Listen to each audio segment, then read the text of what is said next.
première journée à plus de 100 km. Notre bonbonne de gaz est vide. Ça c'est gravel ou c'est pas gravel? Ça c'est gravel.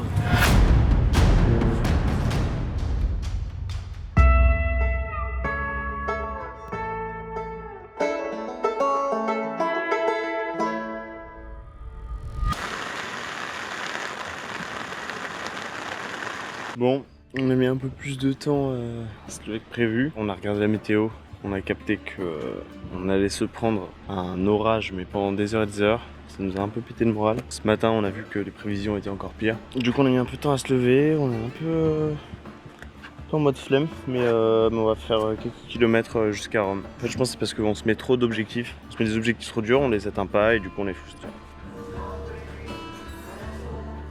Bon, au risque de passer pour un mec aigri, avoir plein de traces cheloues sur une soucoupe qui n'est pas du tout de la taille du verre qu'on met dedans, et d'avoir 4 pépins d'orange dans un jus d'orange, c'est pas agaçant, faites l'effort. On est bloqué dans un tunnel qui fait genre plein de kilomètres de long, l'air est horrible.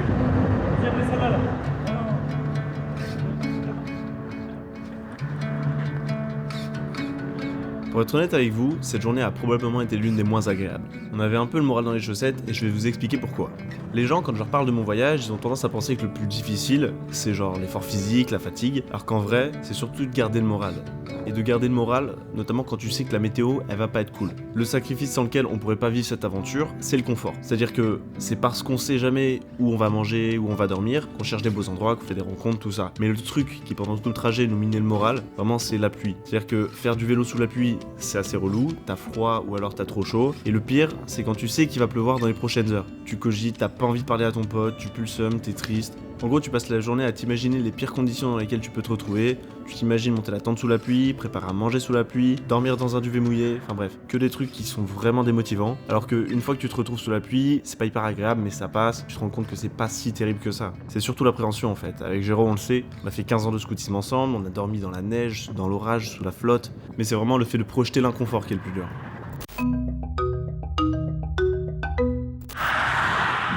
Donc là, il nous reste encore 40 minutes à peu près de vélo pour arriver au supermarché où on va acheter une bouffe. On s'organise pour tracer tout ce qu'on peut tracer et planter le camp avant de se prendre la sauce.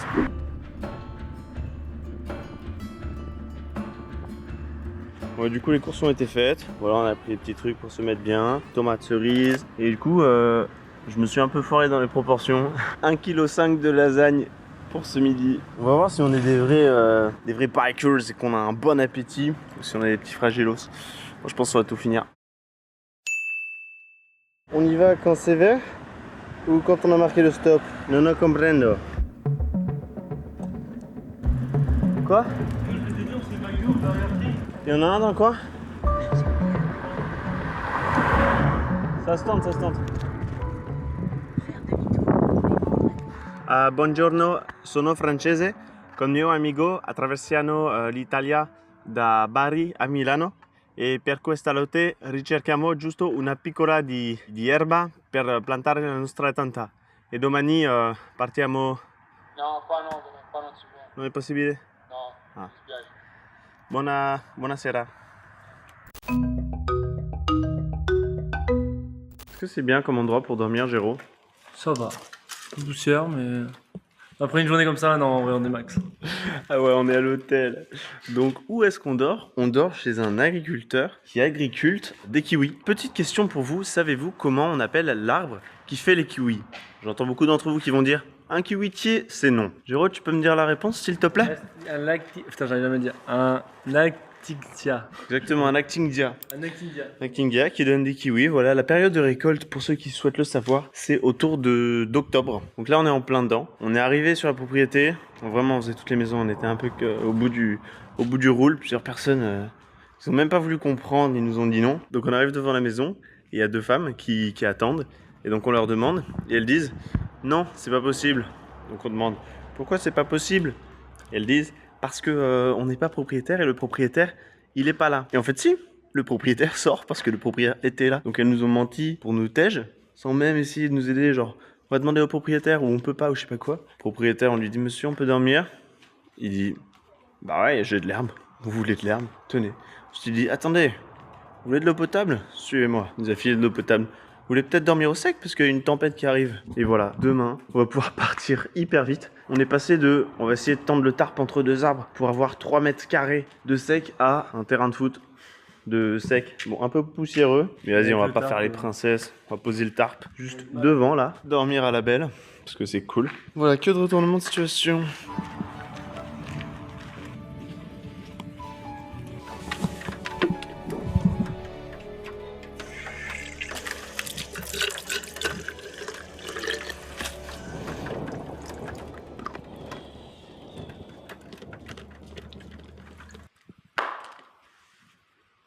Est-ce qu'on est bien là? Ouais, tellement bien. Encore, C'est bon. T'es encore en chaussures. L'orage était prévu, l'orage est arrivé. Yves Montand? Stéphane? Bah oui, c'est tout gentil. Mathieu? Joseph? Maman? Ah, voilà. C'est une jeune mère. Attends, est-ce que ce serait ça qu'elle est en train de regarder?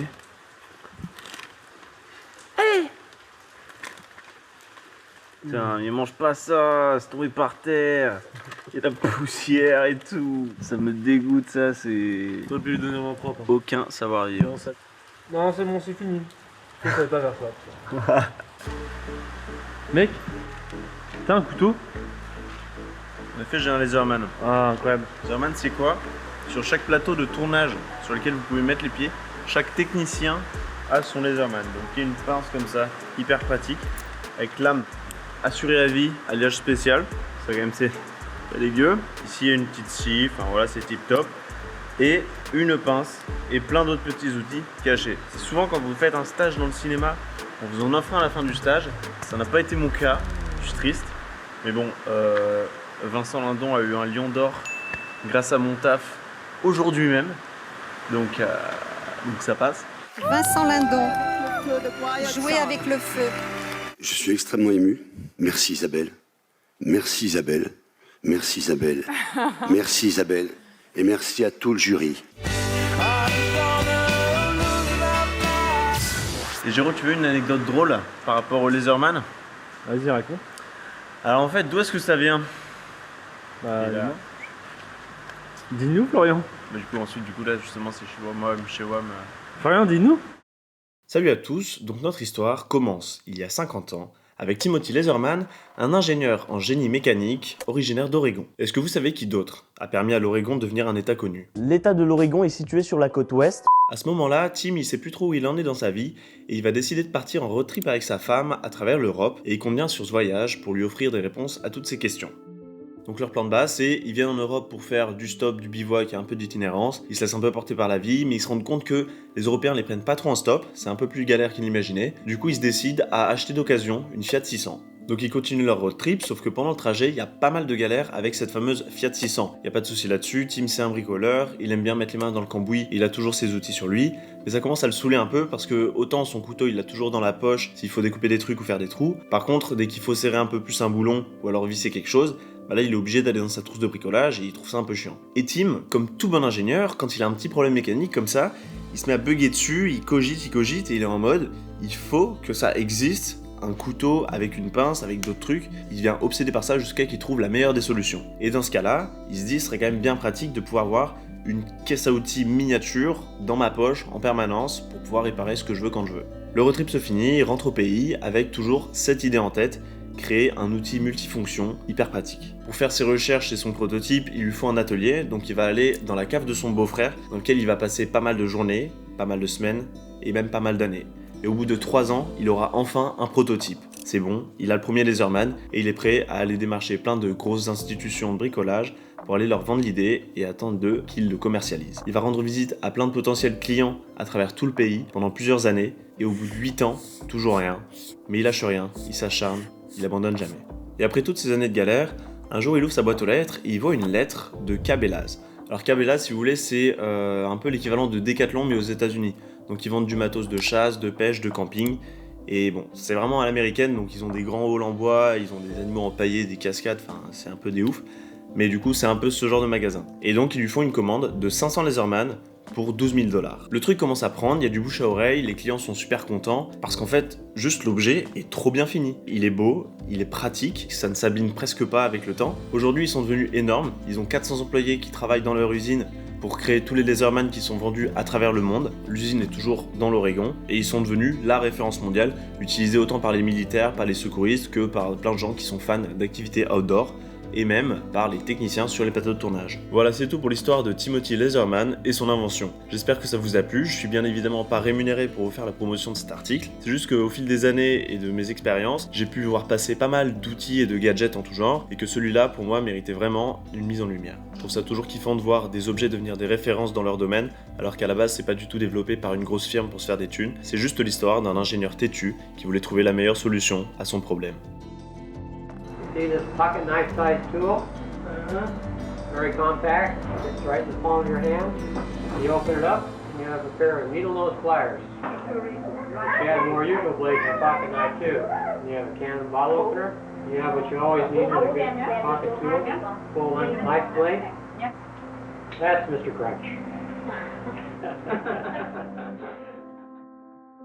J'espère que cette parenthèse sur les origines du Laserman vous a plu, perso j'ai pris pas mal de plaisir à faire toutes ces recherches. Si ça vous intéresse, il y a un documentaire de 16 minutes qui a été fait par l'entreprise sur du coup lui et tout son parcours, qui est un petit peu ce que je viens de vous raconter mais en beaucoup plus étiré et avec beaucoup plus de détails. N'hésitez pas à me dire si ça vous a plu, merci d'avoir regardé cet épisode et je vous dis à la semaine prochaine pour l'épisode suivant. Allez, c'est ciao. On va plier les affaires avant d'arriver à Rome. Que des montées. Tout chaude, matelas. En fait, c'est ça le panthéon de base, tu vois ce que je veux dire ?